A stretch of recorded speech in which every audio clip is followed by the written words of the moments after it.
Yo, what's going on YouTube? Welcome back to another MLB trade that just happened. Usually we are doing trade rumors, but there was an actual trade that just went down probably 2 or 3 minutes ago, and I have the details right here. Of course, let me know what you guys think about this trade in the comments, who won, who lost, and I'll try to give you my feedback here in this video. So let's jump right into this. It was just reported by MLB Trade Rumors that the Phillies are going to get Gregory Soto and Kody Clemens from the Detroit Tigers for 3 players: Nick Maton, Matt Vierling, and Donny Sands. We're going to get into these players right away. But first, my initial thoughts were the Phillies just got a steal.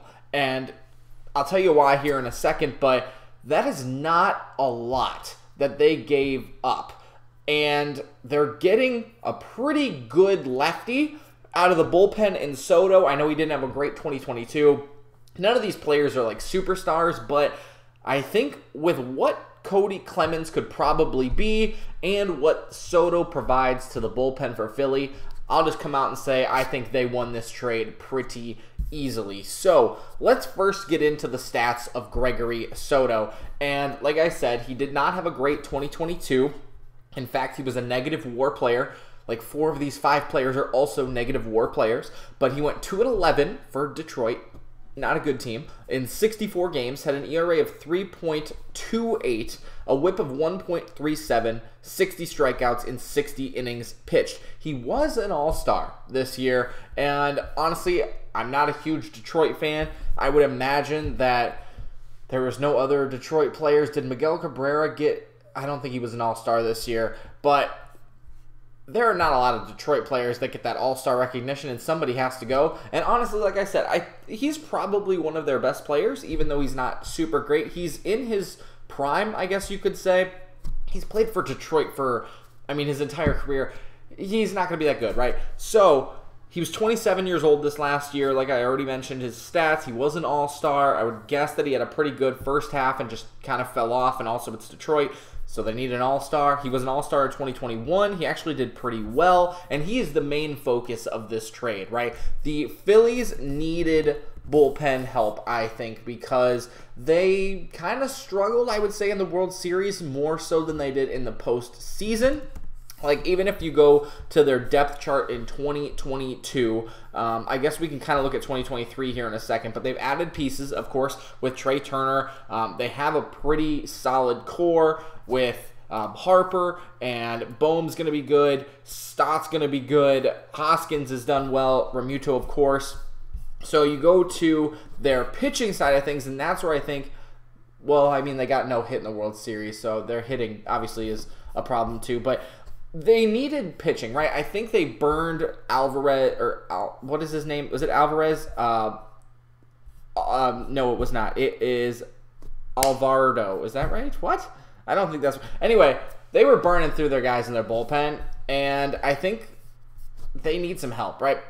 Soto is a guy who can help, and I think that's the most important part of this trade, is you went out and got a guy in the bullpen who is a lefty, Jose Alvarado, that's who it is. He, that name just didn't sound familiar, but he was pretty much their only lefty. They went to him a few too many times in the playoffs, so going out and getting another lefty in Soto is important. And to be fair, I don't know if there are a ton of lefties coming out of the bullpen that have the statue that Soto does. He's a hard-throwing lefty, and the Phillies like that. That's what Alvarado was, and you're going to get another guy, another helper. I think Soto was even the closer for a while in Detroit. Again, I'm not entirely sure if that is still the case.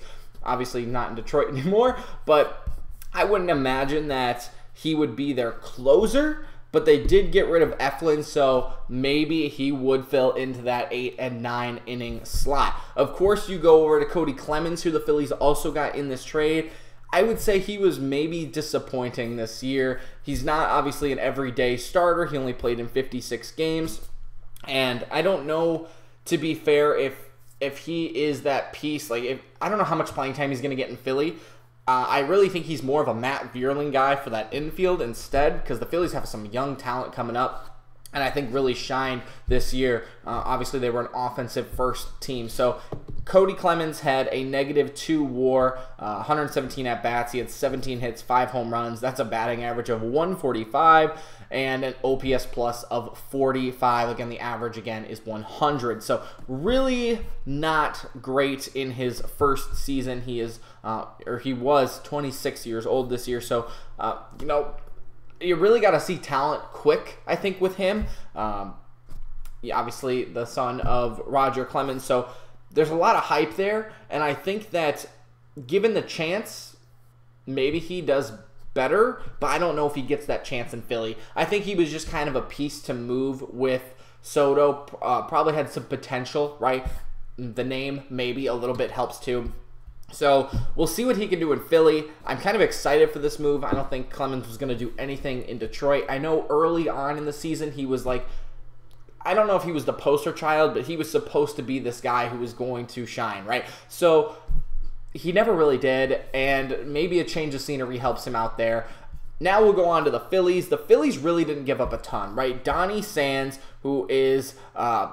I mean, this is what his positions are: a pinch hitter, designated hitter, and a catcher. So obviously not getting a ton of playing time with Realmuto on the team. He literally played in 3 games, 3 at-bats, did not get a hit, walked once, struck out once. Like, the dude is not a major league player right now, backup at best, 27 years old. I don't know exactly why Detroit would want him, or if the Phillies were just kind of shelling him out. Okay, just a piece of it.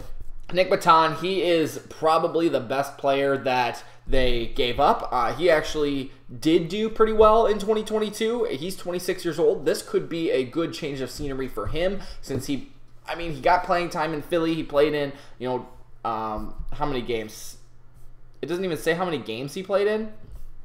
That's weird. Oh, here we go. 34. So, like I said, he got some playing time, and his stats aren't really not that bad for the limited amount of playing time he had. He was a .6 WAR player. He's 25 years old. So, again, kind of growing into that potential.